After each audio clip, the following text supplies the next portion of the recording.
Buenas tardes a todos. Esta es la segunda teoría de la parte de GIS, de interfaz gráficas de usuario. La idea es en esta clase mostrarles un poco de lo que es desarrollo de videojuegos, ¿sí? Cómo está hecho, la estructura.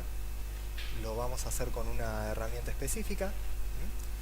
La idea es entonces que la clase esté dividida en dos partes. En la primera parte vamos a ver las cuestiones específicas de la biblioteca para desarrollar videojuegos. Y en la segunda parte nos vamos a enfocar un poquito más en cómo utilizar todo lo que vimos durante el año, ¿sí? Diseño orientado a objetos, para que el diseño interno del código del videojuego quede ordenado, ¿sí? Podamos encarar todo el desarrollo y el diseño de manera más prolija, poner cada cosa en su lugar, ¿sí? Reducir la complejidad y bueno, y todas las ventajas que tenemos al usar diseño orientado a objetos. La biblioteca que vamos a usar se llama SFML, Simple Fast Multimedia Library. Algo así como traducido sería Biblioteca Multimedia Simple y Rápida. Técnicamente no es una biblioteca específica de videojuegos, sino una biblioteca multimedia, ¿sí? La biblioteca lo que nos hace es darnos acceso a todo lo que es el sistema de ventana, el sistema gráfico, el sistema de sonido, el sistema de entrada, o sea, el teclado, ratón, etc. No tiene un montón de cosas específicas que se necesitan para hacer videojuegos, que las vamos a tener que hacer nosotros a pata, digamos. De todas formas, alcanza y sobra para hacer videojuegos simples.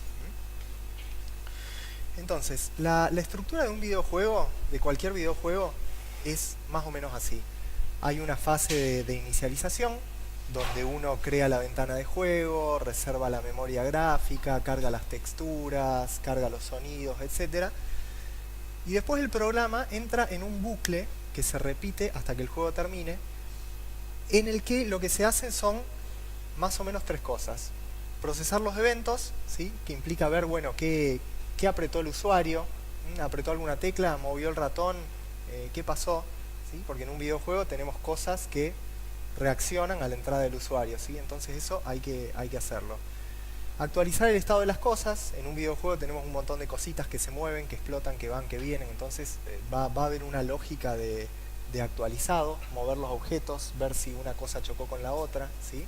Etcétera. Y finalmente agarrar todo el estado del videojuego y volcarlo en la pantalla, ¿sí? Dibujarlo.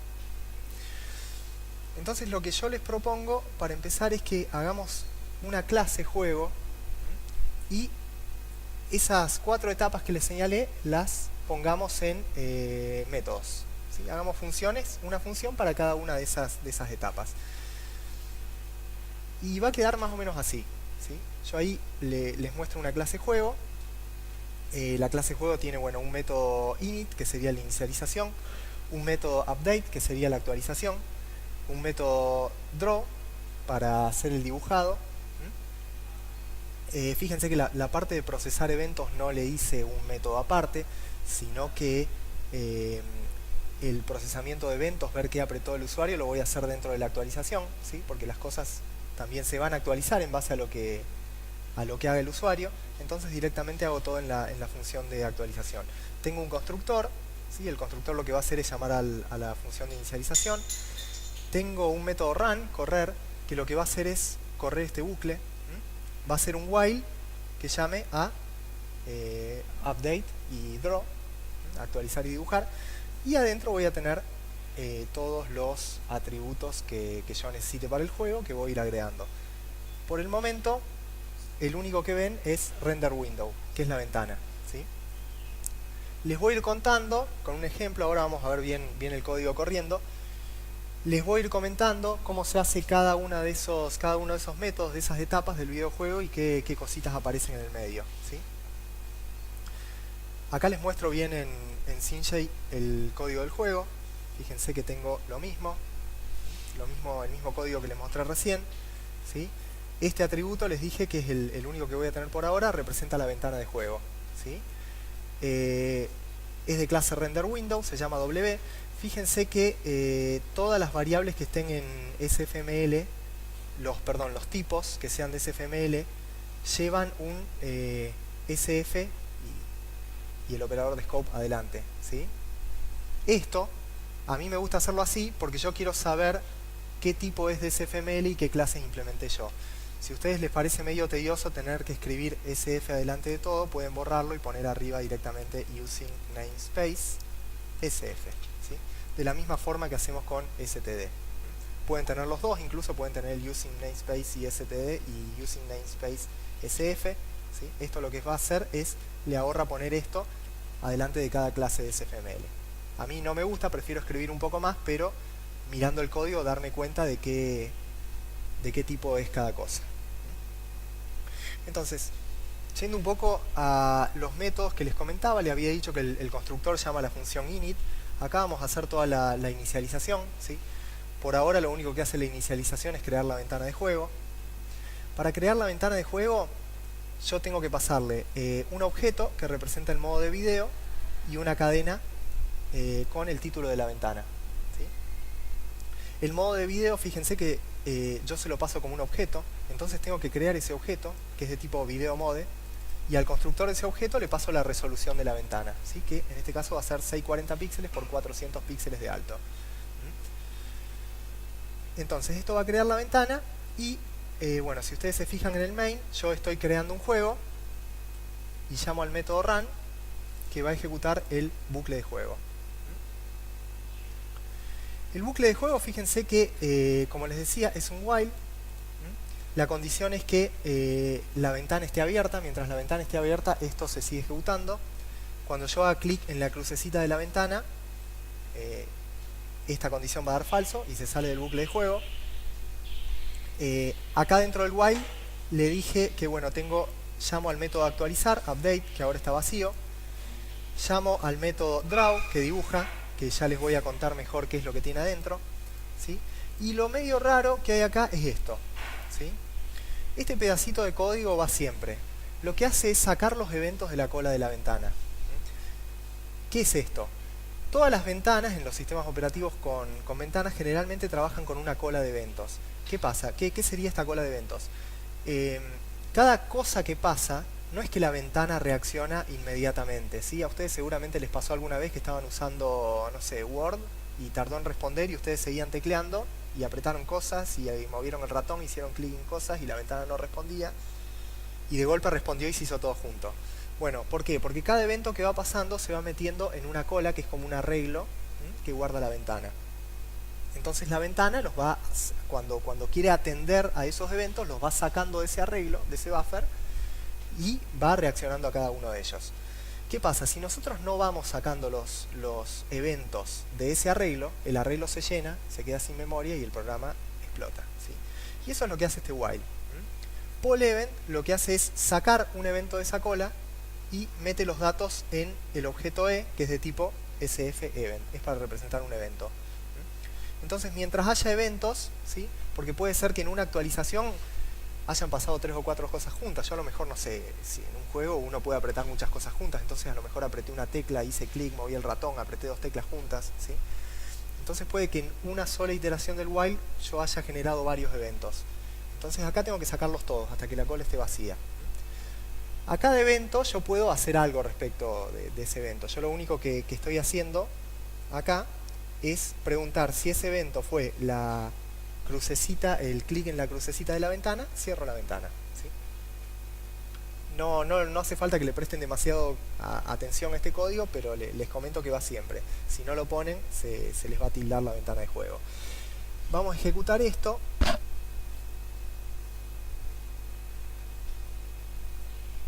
Fíjense que, bueno, acá aparece mi consola y acá aparece la ventana de juego, que, bueno, no hace nada, no muestra nada todavía. Nada más, si yo la cierro, el programa se cierra. Yo lo que les voy a ir comentando ahora es, bueno, este es el código que les mostraba recién. Les voy a ir comentando qué hacemos en cada una de las etapas, ¿sí? Bueno, la inicialización, les comenté recién que se trata de crear la ventana de juego, cargar otros recursos. Por ahora no tenemos nada, no estamos dibujando nada, pero todo lo que sea creación de variables o inicialización de atributos lo voy a hacer en la función de inicialización, así que ya voy a agregar código más adelante a medida que vayamos agregando cosas. Este es el código que le mostré recién para crear la ventana. Y bueno, voy a ir a la parte de dibujado como para que podamos ver algo en la ventana, ¿sí? La parte del dibujado siempre consta de tres cosas. Uno tiene que limpiar toda la ventana, ¿sí? Dibuja todos los elementos del juego y al final intercambia, usa una técnica que se llama double buffering, ¿sí? La cosa es que uno dibuja en un buffer que no se ve, entonces le tiene que avisar a la compu que terminó de dibujar para que refresque la pantalla y muestre todo lo que uno dibujó. Y eso es más o menos lo que estamos haciendo acá, fíjense. Limpio la ventana, se hace con el método clear de la ventana. ¿Se acuerdan que acá tenemos un atributo render window, la ventana de renderizado que se llama W? Tiene un método clear. A clear le paso el color. ¿Sí? Acá voy a dibujar los objetos, por ahora no estoy dibujando nada, ¿sí? Pero ya voy a agregar algunas cosas. Y finalmente cuando uno termina de dibujar, tiene que llamar a display para decirle al programa terminé de dibujar, podés refrescar la pantalla, ¿sí? No hay forma de decir, bueno, pero mira, mi personaje cambió, yo solamente se movió el personaje de acá a acá, ¿no puedo dibujar solo el personaje? No. En cada actualización vos tenés que limpiar toda la pantalla, lo que implica meter en cada píxel un color, ¿sí? Dibujar desde cero, como si no hubiera nada, todos los objetos del juego y indicar que ya terminaste de dibujar para que se refresque, ¿sí? No existe un dibujado a medias. En cada iteración volvemos a dibujar todos los elementos del juego. Les comentaba un poco, para limpiar la pantalla, ustedes llaman a clear y le pasan un color, ¿sí? Para representar colores tienen la clase color de SFML.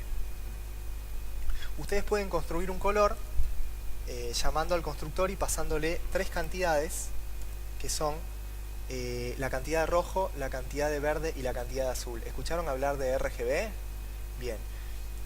La forma de representar un color, o una de las formas para representar un color que le queda muy cómoda a la computadora, es representarlo por tres cantidades, la cantidad de rojo, de verde y de azul. Entonces, fíjense, yo le puedo pasar, por ejemplo, 255 es el valor máximo, 0, 0 significa todo rojo, nada de verde, nada de azul. Entonces, si yo limpio la pantalla de ese color, se limpia la ventana de color rojo. Si yo tengo, bueno, todo el rojo y a lo mejor, no sé, a ver, quiero un poco menos de rojo, un poquitito de verde y, digamos, mucho azul, sale un violeta.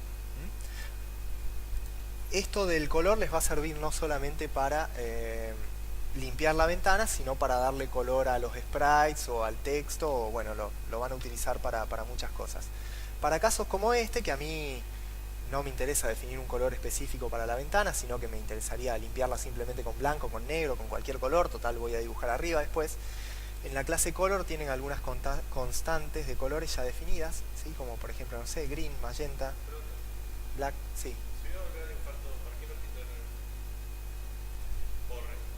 Porque a lo mejor no dibujas un sprite con el fondo. En realidad sí, por el momento no tiene demasiada utilidad. Sí, se los estoy mostrando más para que vayan probando y jueguen. Van a necesitar manejar colores más adelante. Para limpiar la pantalla es poco probable que necesites un color porque te vas a buscar una imagen que cubra toda la ventana y vas a pegar esa imagen directamente tapando todo lo que hayas limpiado. Bien, entonces, limpiamos la ventana, nos falta dibujar cosas y al final hay que llamar a display para avisar que terminamos con el dibujado. Vamos a cargar algo y dibujar algo. SFML distingue dos conceptos importantes que son las texturas y los sprites, ¿sí? La textura es el archivo de imagen que nosotros tenemos en el disco, ¿sí? Es simplemente los píxeles que componen la imagen. El sprite es cómo se representa esa imagen en la pantalla, ¿sí? Por ejemplo, a ver, pensemos en el juego Pac-Man. Yo voy a tener la imagen de una pildorita, ¿sí? Pero hay un montón en todo el escenario, ¿sí? Entonces yo no voy a cargar el mismo archivo varias veces para cada pildorita. Voy a cargar el archivo de la imagen de la pildorita una vez y lo voy a representar en la pantalla en distintas posiciones, ¿sí? Entonces eso es lo que es la textura. La textura es los datos que están en la imagen que uno quiere pintar en la pantalla. El sprite, por otro lado, lo que almacena es los datos sobre cómo esa textura se dibuja en la pantalla, ¿sí? Por ejemplo, ¿cuáles son esos datos? La posición, a dónde lo dibujo, si está rotado, ¿sí? Si está escalado o estirado, si tiene algún modo de transparencia. Fíjense que todas esas propiedades no se aplican a la imagen original, porque el archivo de imagen que yo tengo no está escalado, no está rotado, es simplemente una imagen, ¿sí? Esas propiedades se refieren a cómo yo lo represento en la pantalla, ¿sí? Entonces, lo que vamos a necesitar nosotros es una textura para cargar la imagen y un sprite para representarla, ¿sí? A ver un segundo. Voy a actualizar el código, así no tengo que escribir tanto.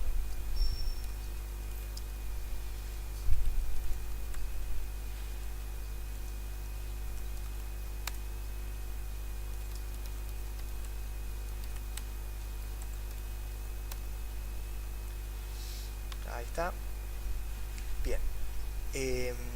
Fíjense, acá tengo de vuelta la clase juego, pero agregué algunas cosas más, ¿sí? Tengo dos texturas, una va a ser para el personaje y otra para el fondo, ¿sí? Y tengo un sprite para el personaje que le puse SP-char y otro sprite para el fondo. Si vamos al constructor, fíjense, primero lo que yo hago es cargar las texturas. Las texturas tienen un método loadFromFile que carga la textura con un archivo de imagen que ustedes le pasen. Yo acá en la carpeta de juego tengo una carpeta con imágenes con un archivo para el fondo y un archivo para el personaje. Entonces llamo a loadFromFile para que la textura del escenario se cargue con esta imagen que está en el disco.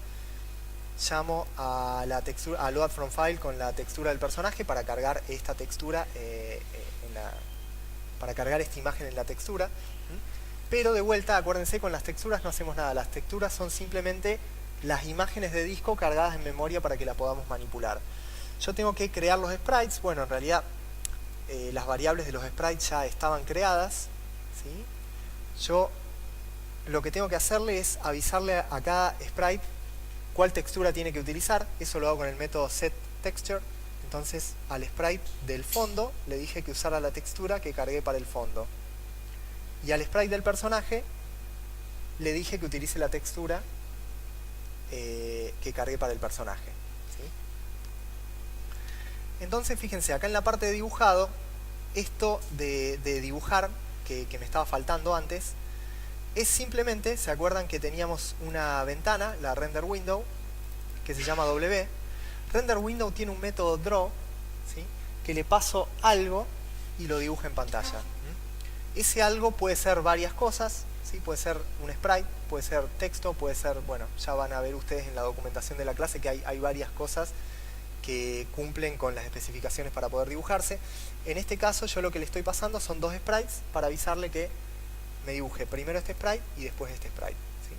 Entonces si yo ahora corro esto, fíjense, ahí tengo el sprite de fondo y el sprite del personaje, ¿sí? Las cosas quedan en la pantalla en el orden que yo las dibujo, ¿sí? O sea, si yo dibujara esto al revés, ¿qué va a pasar? Se va a dibujar primero el personaje y arriba se va a dibujar el fondo y el fondo me va a tapar al personaje, ¿sí? Entonces, este es el código que les mostraba recién. Creamos la textura. La textura tiene un método loadFromFile para cargar en la textura los datos que están en una imagen en el disco. Respecto a los formatos que pueden usar para textura, hay varios soportados. El que yo les recomiendo que usen es PNG. ¿Por qué los otros no? Bueno, JPG no soporta transparencias, ¿sí? O sea que si ustedes, a ver, déjenme un segundo que trato de buscar el ejemplo.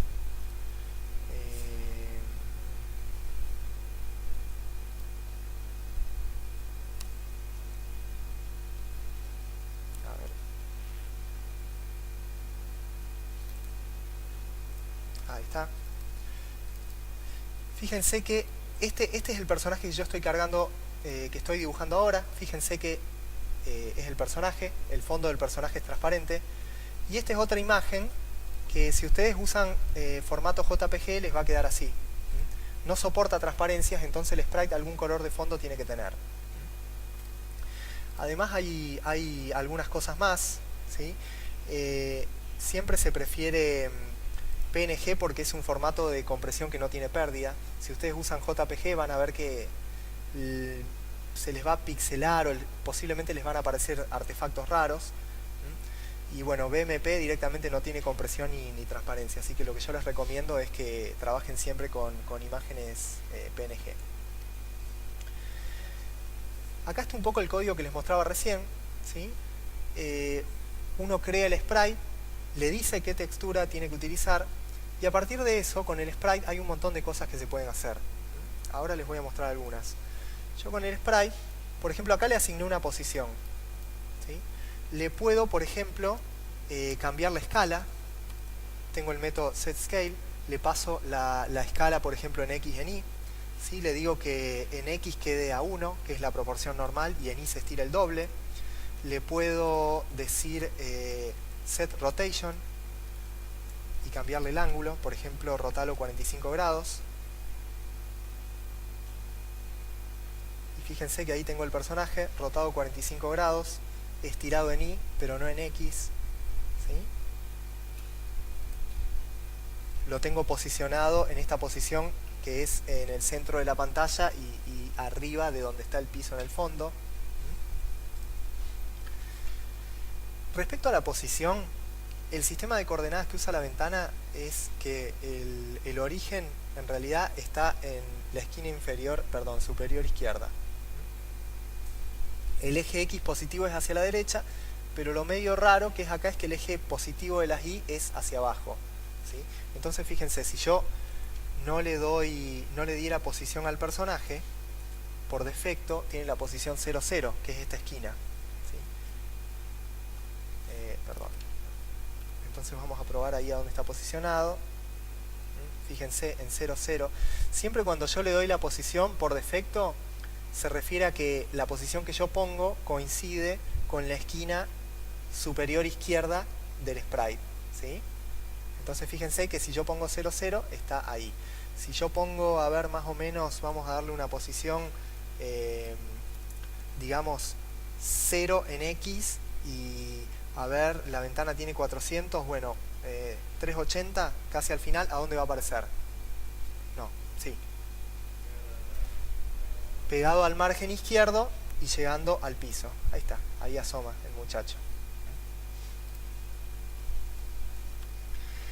Entonces, como ya más o menos intuirán, para ir moviendo al personaje podemos ir llamando a setPosition para cambiarle la posición, o bueno, hay otro método para cambiarle la posición, que ya les voy a comentar. Sí. Lo da vuelta. Sí. Por ejemplo, si yo le doy un valor, digamos, menos 1 en X,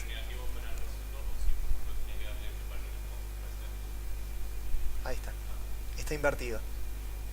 O sea, si invierte en X, invierte en Y. Siempre 1 es el aspecto normal, ¿sí? Si yo le doy valores negativos, se da vuelta. Podés darle una escala negativa, sí.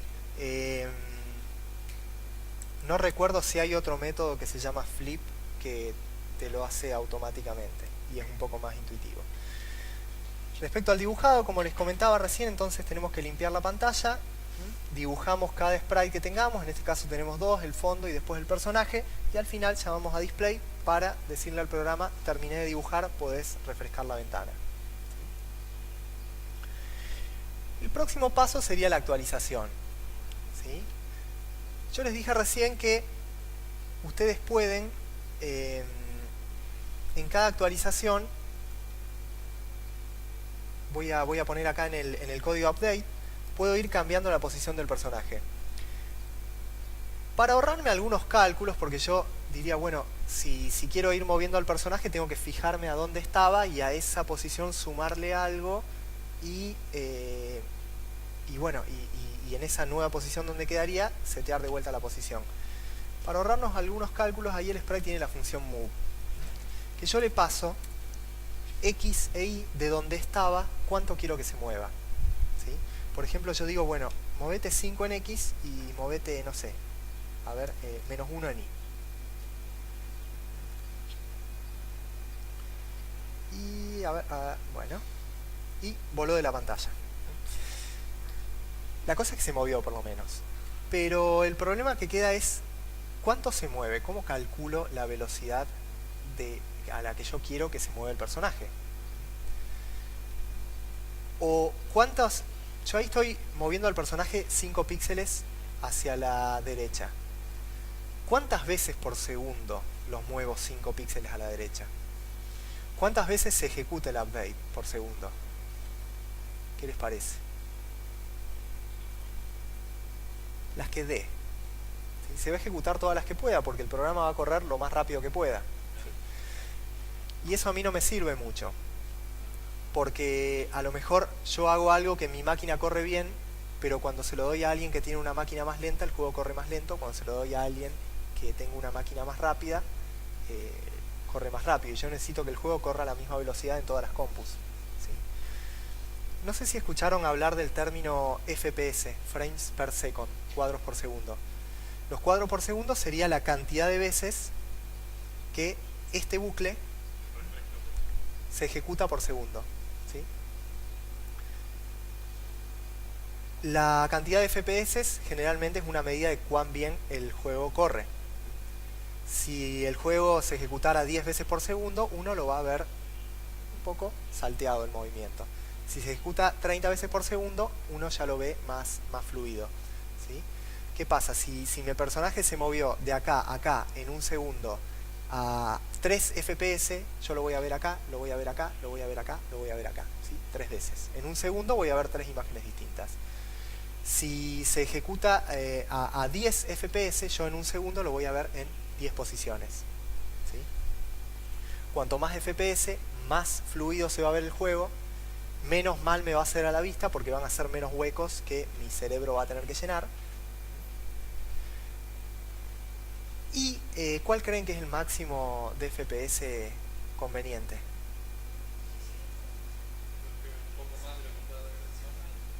Bien. Generalmente un buen número es 60. ¿Sí? ¿Por qué 60? Porque la mayoría de los monitores se actualizan 60 veces por segundo. Entonces, si mi juego marcha a 120 veces por segundo, bueno, bárbaro, pero yo solamente voy a ver 60 porque es lo que me muestra el monitor. ¿Sí? Entonces, hacer que el juego funcione a 120 frames por segundo es un desperdicio de ciclos de CPU. Es más trabajo extra para la compu, que a mí no me rinde porque no veo resultados. Es más que se calienta el GPU, ¿sí? Porque está haciendo esfuerzo al cohete, por así decir. Entonces un buen límite es 60. Hay una forma, la ventana tiene un método que se llama setFrameRateLimit, con el que yo le digo, mira, limita la cantidad de actualizaciones a 60. ¿Sí? Si a vos te da para actualizarte, para correr este bucle de juego más veces, bueno, no importa. Vos frena, hacé tiempo para que el programa corra a 60 frames por segundo. Yo con esto ya estoy regulando la velocidad del juego. ¿Sí? Ya sé a qué velocidad se va a ejecutar, sé que si lo paso a una máquina más rápida no se va a ejecutar más rápido. ¿Sí? Entonces yo ya ahora con esto puedo hacer un cálculo. Si yo le digo que se mueva 5 píxeles y esto se ejecuta 60 veces por segundo, ¿cuántos píxeles voy a moverme por segundo? Habría que hacer el cálculo, sería 60 veces por segundo por 5 píxeles, 300 píxeles. ¿Sí? O sea, más o menos en un segundo tendría que, en un poco menos de un segundo debería salir de la pantalla. Ahí está. ¿Sí? Entonces ya con esto yo regulo la velocidad, puedo calcular mejor cuál va a ser la velocidad del personaje o de todo lo que mueva, más allá de que uno cuando hace un juego por ahí pone un número cualquiera y va toqueteando hasta que logra el resultado que le interesa. Esta es la forma más fácil de medir y regular el tiempo, no quiere decir que sea la única, ¿sí? Ya después más adelante les voy a comentar, pero en principio llamando a move pueden simplemente mover el sprite.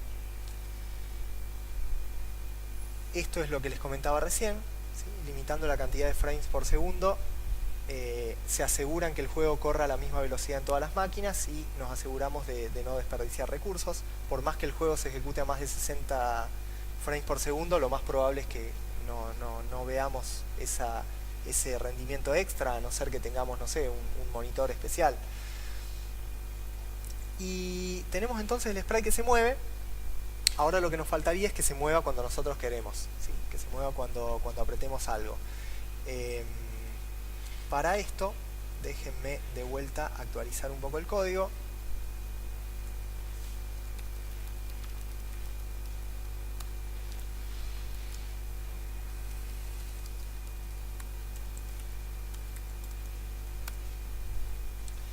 Ahí está.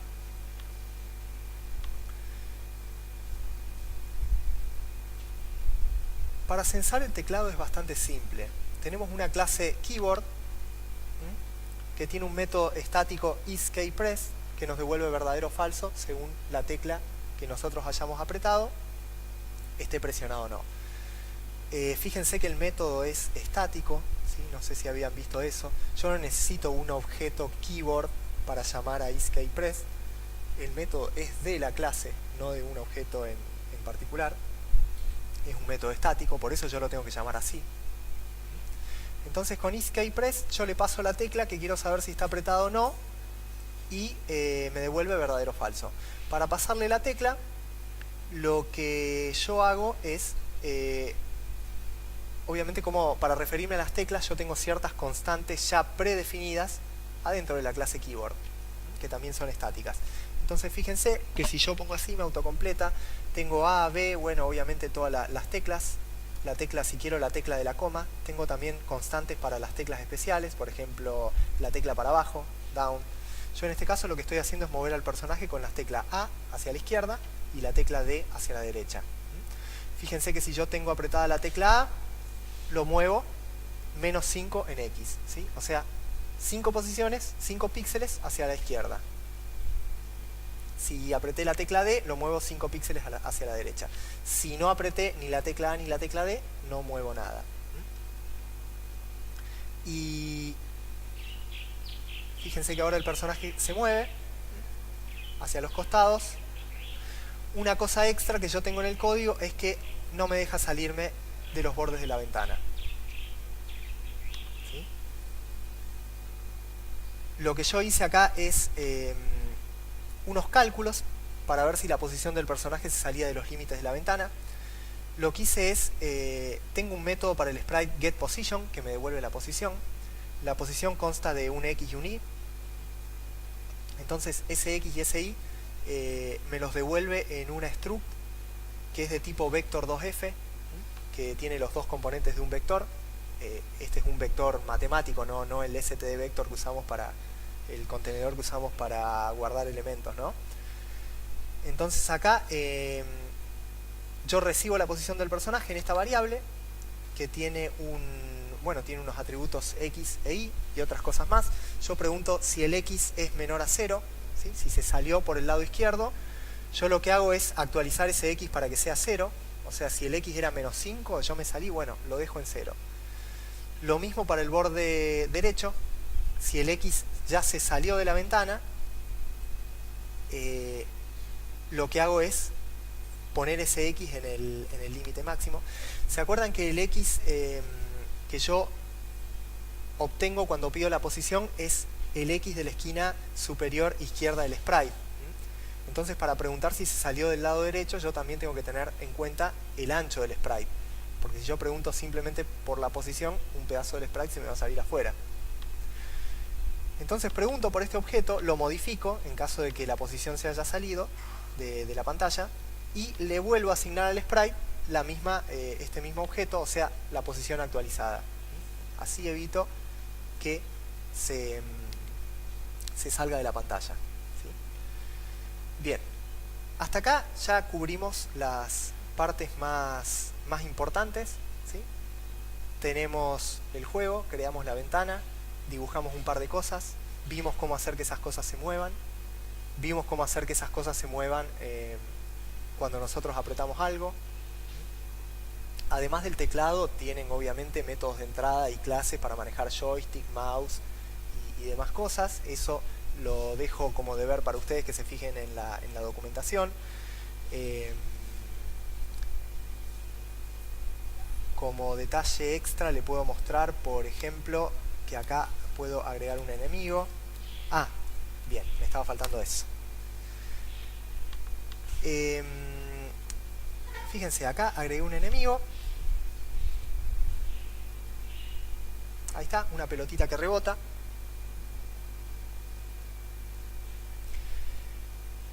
Fíjense que para la pelota que rebota hice más o menos lo mismo. Cargué una textura, le di una velocidad aleatoria, le di una posición, ¿sí?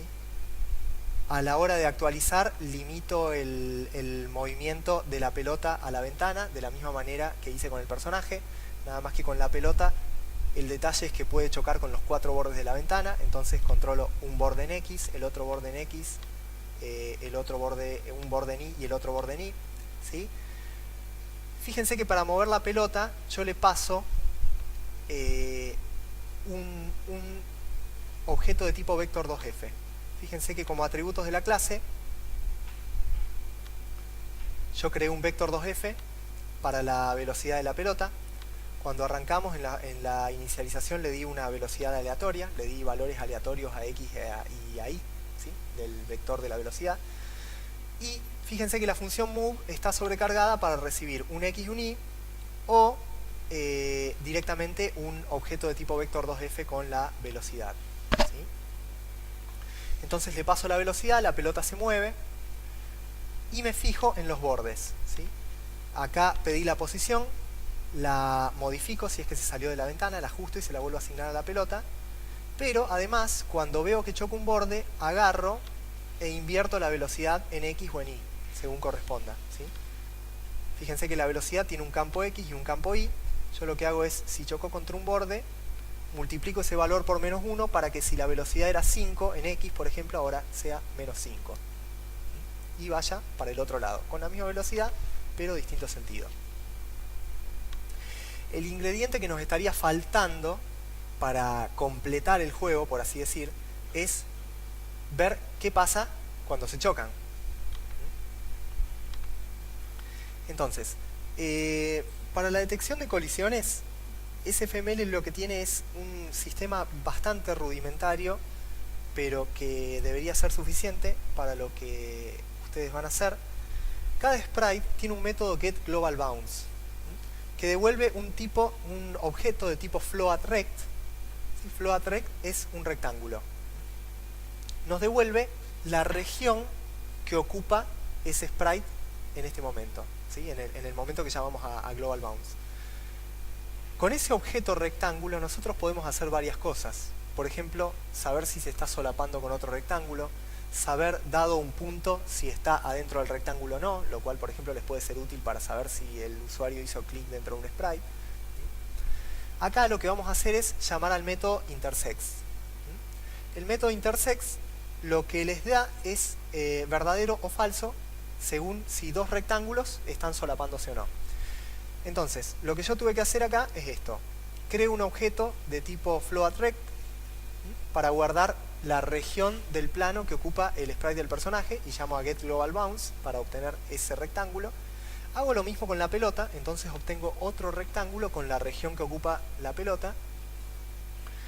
Y acá lo que llamo es, con cualquiera de los dos rectángulos, la clase floatRect tiene un método intersects, que yo le paso otro rectángulo y me da verdadero o falso si se están solapando. Yo acá lo que hago es que si los dos rectángulos se están solapando, me cierre la ventana. Entonces van a ver que si yo toco la pelota, vení para acá, la ventana se cierra. Por ahora ese es nuestro game over. Entonces, ahora sí, tendríamos mínimamente todos los elementos que necesitamos para hacer un juego, cómo crear sprites, cómo posicionarlos, cómo dibujarlos, cómo moverlos, cómo hacer que reaccionen a la entrada y cómo detectar si se chocan o no, que bueno, es algo que en un juego siempre hace falta saber cómo interactúan los objetos. Fíjense que el código ya es bastante extenso, a pesar de que el juego es bastante simple. Entonces, la idea ahora es ver cómo podemos empezar a aplicar diseño orientado a objetos, cómo podemos aplicar todos los conceptos que aprendimos durante el año para ordenar esto, para mejorar esto y para que a medida que el juego vaya creciendo y le vayamos agregando cosas, nos sea más fácil atender a toda esa complejidad y no nos quede un espagueti de código ininteligible. Entonces, lo que yo les propongo es lo siguiente. Fíjense que en el juego yo actualizo cosas y dibujo cosas. Actualizo el personaje y actualizo la pelota. Dibujo el personaje y dibujo la pelota. ¿Sí? ¿Qué pasaría? A ver, ¿cómo debería yo empezar a separar? A ver, lo que es del personaje en el personaje, lo que es de la pelota en la pelota. Entonces lo que yo les propongo es, creemos una clase base para cualquier cosa que esté en el juego. Cualquier cosa. ¿Sí? Esa clase debería tener un prototipo como este, o sea, un método update y un método draw, igual que lo que tienen en el juego. Entonces la idea es que si nosotros, todos los que tenemos adentro del juego, obedece esta forma, nosotros podemos tratar a todos los objetos de manera relativamente uniforme. ¿Sí? O sea, yo podría hacer una cosa así. Tener un arreglo con todas las cosas que están en el juego y en el update hacer un for sobre todas esas cosas y llamar a update para cada cosa. Y para el draw, lo mismo. Yo podría tener todos los elementos que están en mi juego en un arreglo y llamar a draw para cada uno de ellos. ¿Sí? Para eso lo que yo necesitaría es que cada evento cumpla con esto. Que tenga un método update y tenga un método draw. Entonces lo que yo voy a hacer es, a cada cosa que yo tenga del juego la voy a heredar de entity. Fíjense que entity tiene los métodos declarados como virtual. O sea que yo al redefinirlos los voy a poder invocar polimórficamente. ¿Se entiende más o menos esto? O sea, cuando yo tenga esto adentro del juego, que haga el for y llame a update o a draw para cada uno, se va a llamar al update o al draw de cada cosa, no a un método vacío o a un método genérico. Entonces, la idea es que cada entidad, cada cosa que hay en el juego, sea responsable de definir cómo se comporta y cómo se dibuja. La realidad es que nosotros por ahora en el juego tenemos todos sprites, ¿sí?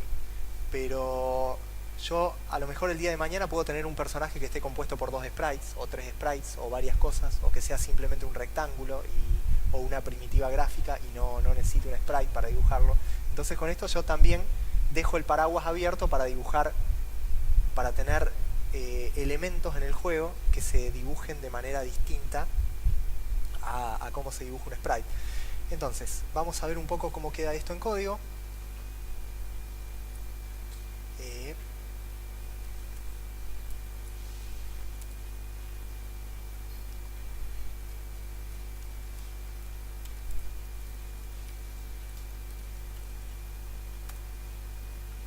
está.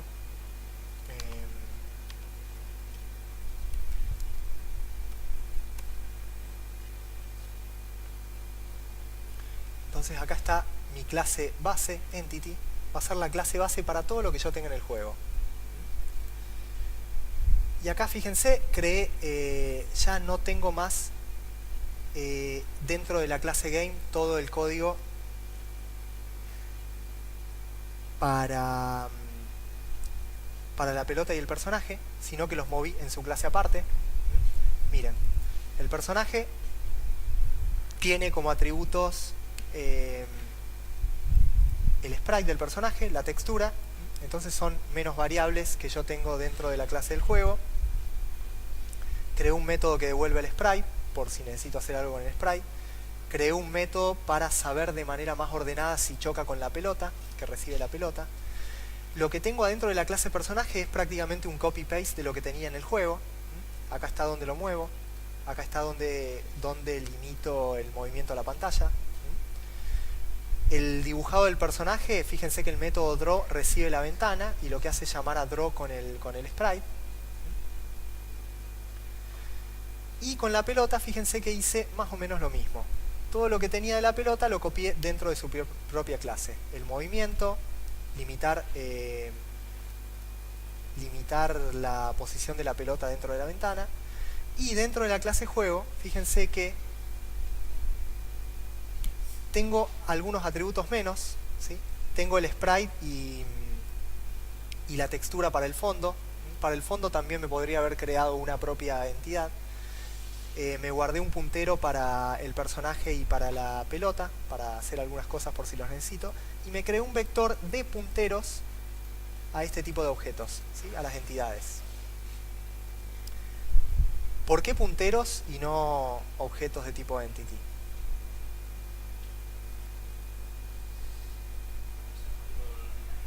Claro. Necesito invocar polimórficamente update y draw. Aparte, yo no tendría forma de meter en un solo arreglo una pelota y un personaje, porque ocupan distinta cantidad de memoria. O sea, son cosas distintas. Pero ¿qué pasa? Sí me puedo guardar en un arreglo punteros a la clase base. En la clase base, ¿qué es lo que tengo yo? Y bueno, update y draw.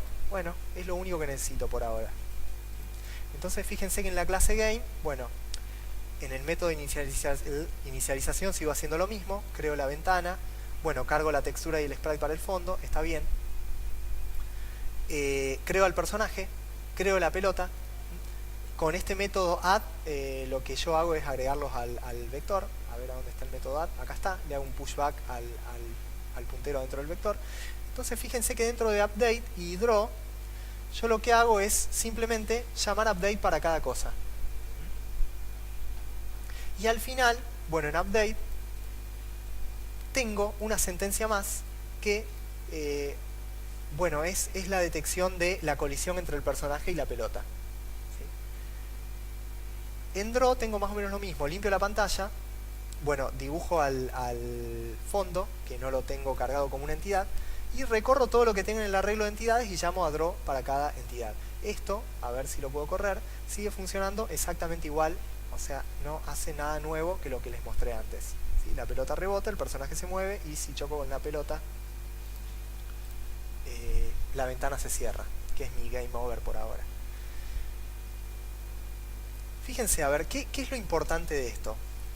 Fíjense cómo yo separé el código. Yo si quiero agregar algún comportamiento nuevo al personaje, me voy a la clase del personaje. Si quiero modificar algo en la bola, me voy a la clase de la bola. El comportamiento específico de cada clase, yo lo tengo adentro de cada clase. Es responsabilidad de cada clase. Es responsabilidad de la clase del personaje definir cómo se mueve el personaje. Y de la pelota, definir cómo se mueve la pelota. Y para el update de la escena, yo me lo guardé para implementar acá las reglas de juego. Si bien yo tengo un método para saber si el personaje choca con una pelota, ¿sí? Que le paso la pelota y me da verdadero o falso, saber si el personaje choca con la pelota es algo que no es exclusivo ni del personaje ni de la pelota, ¿sí? Porque el personaje no tiene una instancia de la pelota dentro de sí mismo, y ni la pelota del personaje. Pero sí la escena tiene los dos objetos, ¿sí? La escena es responsabilidad de la escena ver cómo interactúan entre ellos, ¿sí? Entonces, fíjense esto, yo no tengo ninguna funcionalidad nueva, pero estoy usando diseño orientado a objetos y polimorfismo para separar responsabilidades, poner un prototipo común para todos los elementos del juego, un comportamiento común, poder darle un tratamiento unificado a todos los elementos que están dentro del juego, y simplificar muchísimo el código y entender mejor el problema. ¿Se entienden las ventajas realmente de esto? Eh, bien. El próximo paso sería ir todavía un poco más lejos con esto. Les mostraba recién que en el juego no tenemos un game over. El juego arranca, la pelota me toca y salgo. El próximo paso sería tratar de implementar escenas de menú, ¿sí? Y lo que yo les propongo es que hagamos lo mismo con las escenas, ¿sí? Crear una clase escena, o sea, la clase que ahora usamos como juego, que en realidad sea una escena. Ustedes vieron que en los juegos las distintas escenas que tienen una lógica totalmente distinta. Por ejemplo, cuando yo estoy en la escena de menú, la lógica es dibujarme un texto, esperar que el usuario apriete cierta tecla, mostrarme el puntaje más alto. Nada, no hay demasiado movimiento, generalmente no hay cosas que se muevan, simplemente cosas que dibujar. Y después cuando empiezo a jugar, la escena de juego es totalmente distinta. O sea, hay un montón de cosas que se mueven, hay variables u objetos que yo tengo en la escena de juego que no tenía en la escena de menú y viceversa. Entonces lo que yo les propongo es crear, es como que cada escena es un juego aparte. Entonces la clase que yo usé recién, hasta recién como juego, que tiene un update y un draw, que hace un for para cada elemento del juego y llama update o a draw para cada uno de esos elementos, que en realidad sea la escena. Entonces yo voy a crear una clase base para cualquier escena. Las escenas todas van a tener un update y un draw. El update y el draw de la escena lo que va a hacer es recorrer todos los elementos que estén en este arreglo y llamar a update para cada elemento. Fíjense que cada elemento de este arreglo tiene un puntero, una entidad. Entonces cada elemento de este arreglo va a tener que tener un update y un draw. Si no, no se puede guardar ahí. Y puse métodos para agregar y quitar una entidad de este arreglo, ¿sí? Entonces la idea es que, ¿cómo voy a crear yo un juego que tenga varias escenas? Una escena de menú, una escena de juego, etc. Voy a heredar mi clase de esta, ¿sí? De escena, y voy a redefinir total o parcialmente los métodos update y draw, ¿sí? ¿Se entiende más o menos lo que les digo? Entonces, así, cada escena va a ser responsable de administrar sus propios objetos, ¿sí? Y voy a tener una clase juego que se va a encargar de administrar las escenas, ¿sí? ¿Se entiende más o menos lo que les digo? Fíjense, ahora se los muestro en código.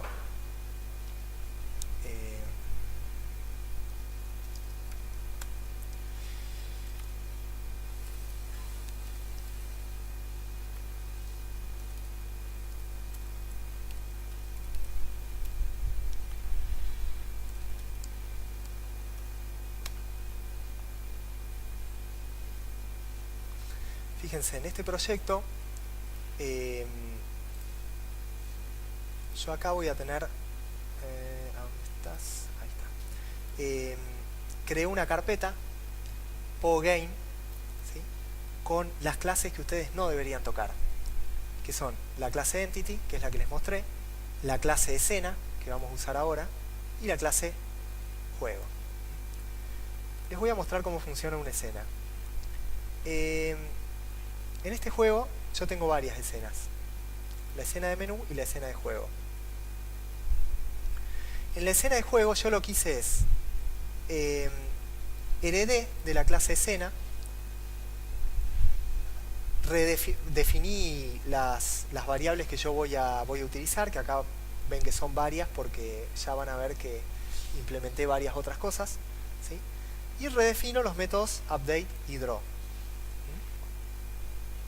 Fíjense que en la escena base, a ver acá, la clase baseScene, de la cual yo heredé, tiene definidos los métodos update y draw como hace un for y llama a draw para cada cosa que tengas en el arreglo de entities. Y para el update, lo mismo. Tiene una lógica extra para eliminar los actores, ¿sí? Pero bueno, básicamente fíjense que lo que hace el update de BaseScene es llamar update para cada actor que yo haya agregado al arreglo. Entonces lo que yo voy a hacer en la escena de juego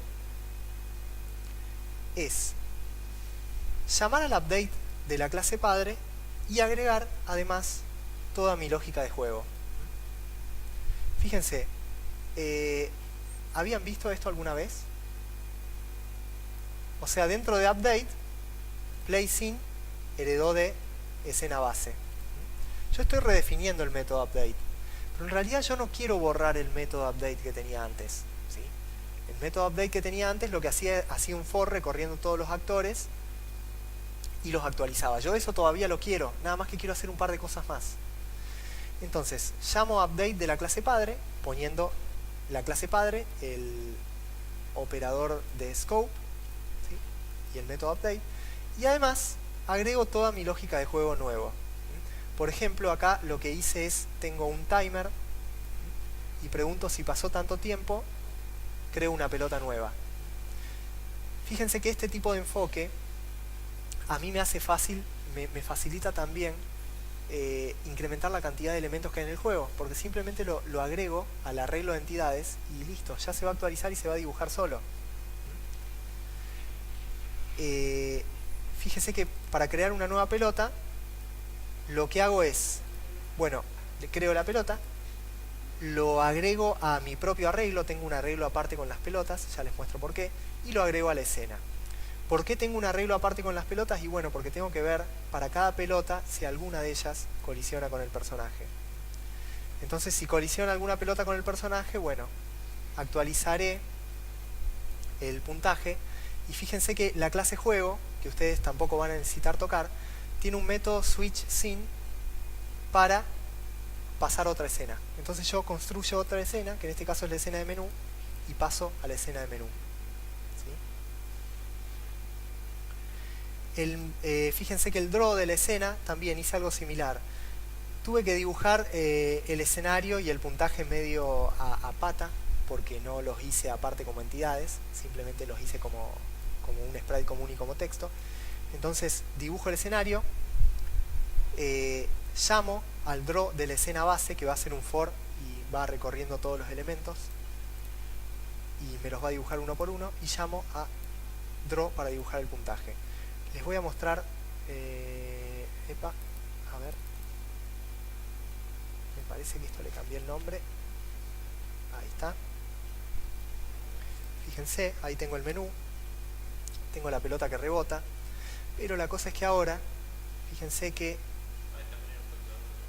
tengo un contador de puntos que cuenta un punto a un segundo, pero puedo tener varias pelotas ahora, porque la idea era que el juego se ponga cada vez más difícil.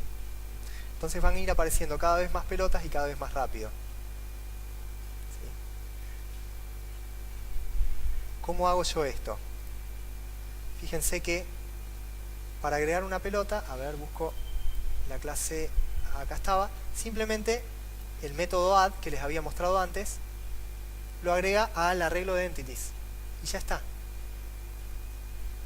El código de la escena, que no está acá, no está en mi clase de escena, sino que está en la clase base de la escena, se va a encargar de recorrer y actualizar todo ese arreglo. Entonces es menos código que yo tengo acá y es menos preocupaciones que yo tengo acá, porque yo digo, bueno, para cualquier escena de juego yo voy a tener cosas que se actualizan y se dibujan. Entonces esas cosas las meto en ese arreglo y la escena ya se encarga sola. ¿Qué voy a hacer yo acá? Y bueno, agregar solamente lo que sea específico de esta escena mía. Por ejemplo, ver si pasó tanto tiempo, si pasaron más de 10 segundos, incremento la velocidad mínima que va a tener la próxima pelota, creo una pelota nueva y reseteo el timer para que de acá a 10 segundos se vuelva a crear otra pelota, reviso las colisiones y actualizo el texto del puntaje. Toda lógica específica mía. La lógica del movimiento del personaje está en la clase del personaje. ¿Quién llama al update del personaje para ver cómo se mueve? Bueno, la escena sola, la escena de la cual yo heredé. ¿Sí? Ya se encarga de eso automáticamente. Entonces es una responsabilidad menos para mí. El tema del dibujado, bueno, lo mismo. Yo acá me encargué solamente de dibujar el fondo y el puntaje. Que en realidad esto, la verdad, lo hice medio a las apuradas ayer. Yo tendría que haber creado entidades nuevas para el fondo y el personaje y el puntaje, y directamente ni necesitaba redefinir el método draw. Los metí en el arreglo y el método draw, que ya está en la clase BaseScene, ya se encarga de dibujarlo automáticamente. ¿Se entiende más o menos? Entonces, a ver, ustedes, ¿qué van a tener que hacer? Fíjense que en main, yo lo que hago es, esto lo van a tener prácticamente igual. El juego tiene un método create, ¿sí? Le pasan el tamaño de la ventana, cuál es la escena. Yo acá arranco el juego creando una nueva escena de menú, y le pasan el título de la ventana si quieren. Llaman a run, y ahí a partir de ahí el control se cede a la escena de menú. La escena de menú es bastante simple, en realidad tiene mucho código, pero lo único que hace el código es posicionar texto. Aparte de los sprites, ustedes tienen objetos que son de tipo sfText. sfText es como un sprite, pero lo que guarda no es una imagen, sino texto. Al objeto de tipo texto ustedes le tienen que asignar una fuente, que la tienen que cargar de manera similar a como lo hicieron con una textura. Fíjense que yo acá llamé a load from file para la fuente, tengo un archivo de fuente. Al título de texto le dije set font y le pasé esa fuente. Le puedo cambiar el color, le puedo cambiar el texto, le puedo cambiar el tamaño de fuente, le puedo cambiar la posición. Entonces acá fui asignando a todos los objetos que aparecen, a todos los 3 textos que aparecen en la escena de menú. En la escena de menú también, ¿qué hago? Bueno, lo único que hago en la actualización es ver si se apretó la tecla espacio, y si se apretó la tecla espacio llamo a switch scene y bueno, creo una nueva escena de juego, una play scene, y con switch scene el juego automáticamente se encarga de saltar a esa escena. El juego se encarga automáticamente también de hacerme el delete de la escena cuando yo salto a otra, así que no se tienen que preocupar por eso. Van a ver que acá tengo un método en juego que se llama getInstance, ¿sí? Fíjense que objetos de tipo juego ustedes deberían poder tener solamente uno, porque juego hay uno. Tienen varias escenas, pero juego hay uno. Entonces la clase game, si les interesa mirarla por dentro, está hecha con un patrón que se llama singleton, que lo que hace es oculta el constructor para que ustedes no puedan construir más de un objeto de tipo game. Fíjense que está toda comentada, el constructor está acá en la parte privada, entonces ustedes no pueden llamar al constructor. La única forma de construir un objeto es con el método create, que se encarga de crear un objeto si es que no existe y devolvérselo. Entonces, resumiendo un poco esto, la idea con este diseño orientado a objetos es repartir las responsabilidades, ¿sí? Que cada objeto sea responsable de definir cómo se actualiza y cómo se dibuja. Cada objeto debería heredar de entity. ¿Para qué debería heredar de entity? Para que yo lo pueda meter adentro de la escena y la escena sepa cómo manejarlo, ¿sí? Al heredar de entity yo me aseguro que el objeto tiene una interfaz que va a ser la misma para todos los objetos de la escena, que son los métodos update y draw. Cada escena tiene que heredar de la clase BaseScene para que el juego la pueda manejar como tal. La escena va a ser responsable de llamar a update y a draw para todo el conjunto de objetos que tengamos dentro de la escena, ¿sí? Y vamos a poder redefinir el método update y draw de la escena para agregar nuestro propio comportamiento, ¿sí? ¿Por qué? Porque acuérdense que va a haber cosas que no van a ser responsabilidad de un objeto, ni de otro, sino de la lógica de juego, de la escena. Por ejemplo, cómo interactúan los objetos entre sí. Y finalmente el juego se va a encargar de gestionar las escenas con el método switchScene, como les mostré recién. Yo les puse en esta carpetita PoGame, ¿sí? Que en SceneJ no se lo discrimina por carpeta, pero esas clases no haría falta que las toquen, ¿sí? Simplemente van a necesitar Entity y BaseScene para heredar sus objetos de juego de Entity y sus escenas de BaseScene y redefinir a partir de ahí. Y bueno, les voy a subir esta presentación. Acá les voy a dejar el link al código del ejemplo, ¿sí? Que va a estar en GitHub, lo pueden descargar con el botoncito verde que van a ver a la derecha. Si ustedes ven algún problema en el ejemplo o algo, me avisan y lo actualizamos y se vuelve a subir ahí. ¿A dónde buscar material para esto? Lo que yo les recomiendo es la documentación oficial de SFML. Ahí les dejo los links. Tienen una parte con tutoriales, ¿sí? Están en inglés, por supuesto, pero bueno, la documentación está más breve, más concisa, más directa, más clara, imposible de lo que está ahí. Tienen una parte de tutoriales que cubre todos estos aspectos básicos que les fui comentando y algunas otras cosas. Tienen la parte de referencia, en la parte de referencia tienen el listado de todas las clases, y cuando hacen clic sobre la clase les va a mostrar todos los métodos que tiene la clase. ¿Sí? Eso es muy útil para cuando ustedes digan, bueno, a ver qué cosas puedo hacer con un sprite que todavía no me enteré, o qué cosas puedo hacer con un vector que todavía no me enteré, ¿sí? Siempre yo les recomiendo, cuando empiezan a trabajar con una biblioteca nueva, ya sea esta u otra, que se den una vuelta por la referencia de clases y vean más o menos qué método tiene cada clase, porque eso le va a dar una idea de qué responsabilidad tiene esa clase y qué cosas pueden hacer y qué cosas no. Por supuesto que cuando ustedes se sienten a hacer un juego le van a faltar muchísimas cosas más, ¿sí? Así que para todo lo extra que les falte o todo lo extra que no entiendan, bueno, me pueden escribir.